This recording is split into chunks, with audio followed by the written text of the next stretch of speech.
The college football playoff expanded to 12 teams. We know that. And that means we have a playoff bubble, just like they do in basketball. That means if we're going to have 12 teams make it, we have 20 or 25 teams that are alive this time of year. And one of them's Clemson. I want to talk about them to start tonight. The Clemson Tigers right now have the 7th best odds to make the playoff, courtesy of FanDuel. So the odds makers over there, they think there's a better chance than not that Clemson's in the playoff. And you wouldn't have thought that when you saw them get skull-drugged by Georgia in Week 1. Now, the reason I mention that game is not to bring up bad memories. I mention that game because strength of schedule could be an issue here. It won't be an issue if they just win out. If they win out and they win the conference, they're good. There's another scenario where they win out and maybe they go to the conference title game and they lose. That one could be a problem for them. And here's why. That game against Georgia is the only game where they faced anyone in the top 30. Now, they got one coming up against Virginia Tech. Louisville is a top 30 team to me. JP poll is what we're going by here. I don't care what the AP says.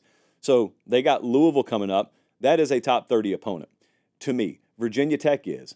Pitt is not a top 30 to me, but it's a top 20 in the AP, so they will get credit for it. And South Carolina is. So Clemson is going boom, boom, boom, boom. They got a lot of good, solid competition coming up to where it may change that strength of schedule, but you don't know what those other teams are going to do. They could screw it up for you by losing to you and losing 2 other games.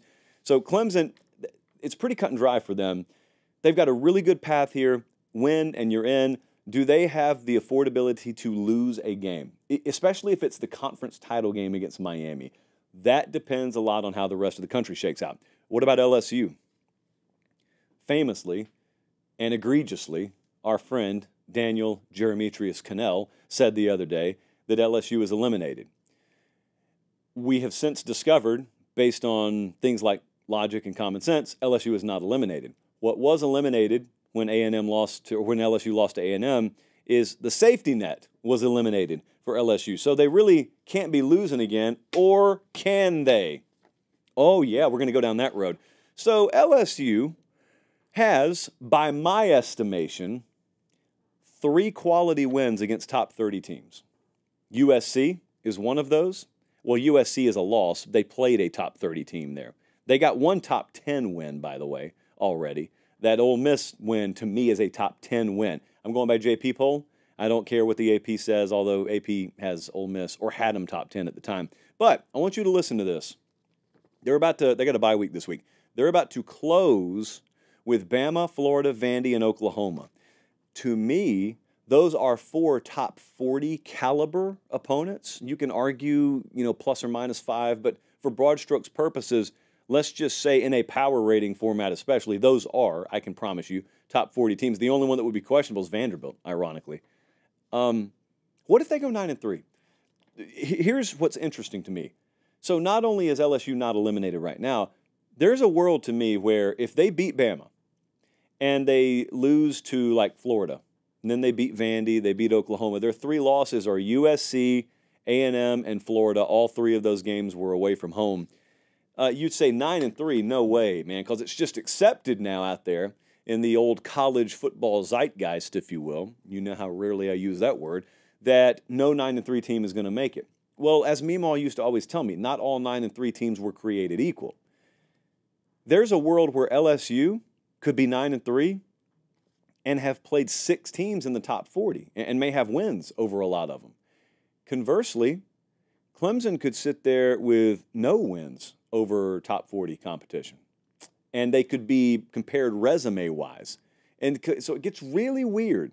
You could have like an 11-1 Clemson there. Well, I guess they couldn't go 11-1. They'd have to win the conference. But my point remains, we're going to get in a situation where the you are what your record says you are crowd seeps in late. They're always a late arriving crowd this time of year.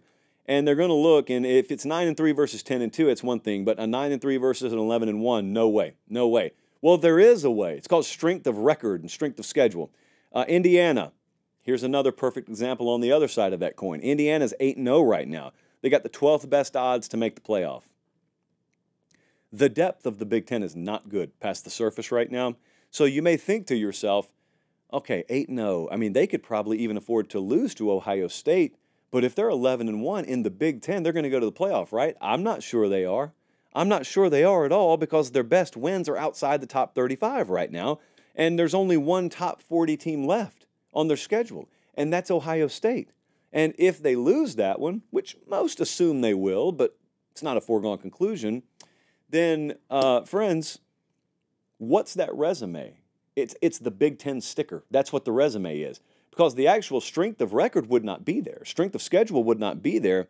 They lose to Ohio State. They're 11-1. I know it is tough to hear, but they may be on the outside looking in there, which is just wild. But it's the way their schedule shook out, and Michigan has not held up their end of the bargain. And Nebraska, we'll see. Washington, we'll see. Michigan State, we'll see. And also, they have to win the games. Let's not get ahead of ourselves there. Kansas State, very interesting case study in the Big 12 right now.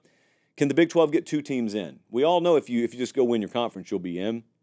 But right now, Kansas State, they've got that loss to Brigham Young. It's ugly, too. It's 38-9, I think. So they've got that loss.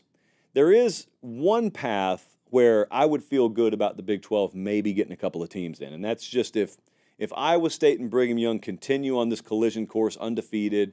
They both are undefeated when they face off in Dallas. Competitive game. The winner goes. Maybe the loser goes as well. All right, that's one. It's unlikely, but it could happen. Number two, let's say Kansas State continues to win, and in the middle of that, they get a win at Iowa State the last week of the season, and then they go to Dallas, and they beat an undefeated Brigham Young. Maybe both of them go at that point. Their two ranked wins don't have a lot of juice. I mean, Arizona was ranked when Kansas State beat them. That one doesn't have a lot of juice. Oklahoma State, that one doesn't have a lot of juice. I think Colorado's by far their best win. I know it doesn't look like that, but I think the game at Colorado was their best win. So, Kansas State, I still think there's a world where the Big 12 can get two in. Some crazy stuff can happen here. But the other thing is we just kind of watch this unfold. No, you don't. A lot of you don't want to hear it. The SEC could get an uncomfortable amount of teams in this tournament. And I'll just sit here and shrug because I didn't, well, you know what? I'll bite my tongue. We'll see how it happens in November.